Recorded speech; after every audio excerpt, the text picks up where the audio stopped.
Hey guys, welcome back to another tutorial. In today's tutorial, I will show you how to get custom charging animations for your iPhone. But before we get into the tutorial, make sure to hit that like and subscribe button to never miss another custom tutorial.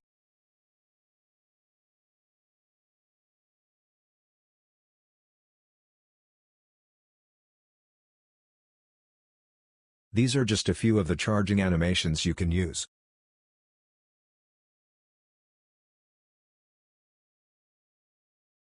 Now I will show you how to get the charging animations. So first you want to open the App Store, then search for the app My Screen and install it.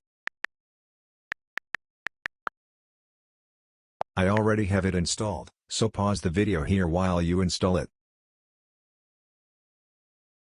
Once downloaded, open the app. When you open the app, you should see a bar at the bottom of your screen. Click on the option that says Catalog, then at the top of the screen scroll until you see Charging Animations. Click on that and download the animation you want. I will install this one. You do not have to install this one if you do not want to.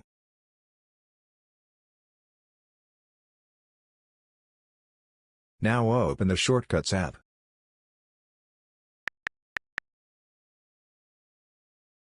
Then at the bottom you should see Automation. Click on that. Then click New Automation. Then scroll down until you see Charger and click on it. Make sure you click Run immediately. Now you should see New Blank Automation at the top of your screen. Click on that. Now search My Screen in the search box. Then choose Charging Animation. And now you're done. And anytime you download a new charging animation from the app, it will play that one when you plug it in automatically. I really hope you enjoyed and found this useful. Please leave a like and consider subscribing to never miss another custom tutorial. Comment what tutorial you want me to do next, and I will see you in the next tutorial.